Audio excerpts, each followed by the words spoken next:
এক ছোট্ট গ্রামের মধ্যে এক বৃদ্ধ ছাগল তার দুই নাতিকে নিয়ে থাকতো।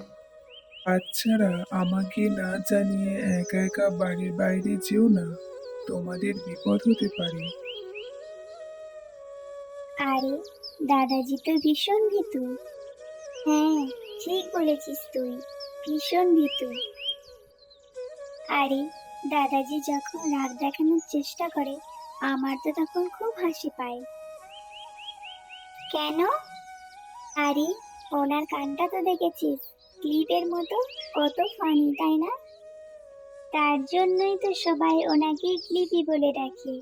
এক ছাগল, তাও আবার ক্লিপের সাথে, কি মজার তাই না?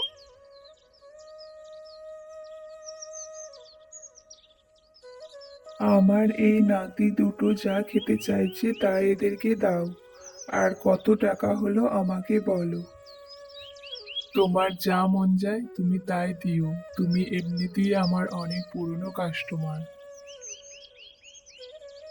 আরে, দাদাজির কানটা দেখ, কি ফানি লাগছে তাই না?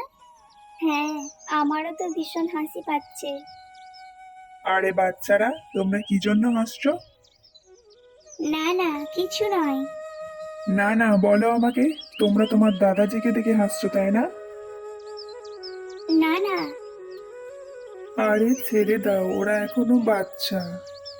না, ওরা আর এখন বাচ্চা নেই। ওদের সত্যিটা জানা প্রয়োজন। তোমরা কি জানো তোমার দাদাজির কান কেন এরকম? এটা তখন হয়েছে যখন তোমার দাদাজি তোমাদের জীবন বাঁচাচ্ছিল। তোমরা তখন অনেক ছোট। এক বাঘ ছিল। ও একদিন আমাদের ঘরে হামলা করে। যতটা আমি লড়তে পারি লড়েছিলাম, কিন্তু ও তোমার বাবা মাকে নিয়ে যায়। আমি মরতে মরতে বাঁচি, কিন্তু আমি তোমাদের ও নিজেকে ওর হাত থেকে বাঁচিয়ে ফেলি। আর তোমরা তোমার দাদাজির ওপর হাসছো।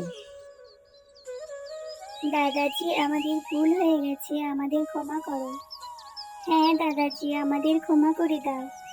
আরে বাচ্চারা, আমি তোমাদের কথায় কিছুই মনে করিনি। এসো আমার কাছে এসো।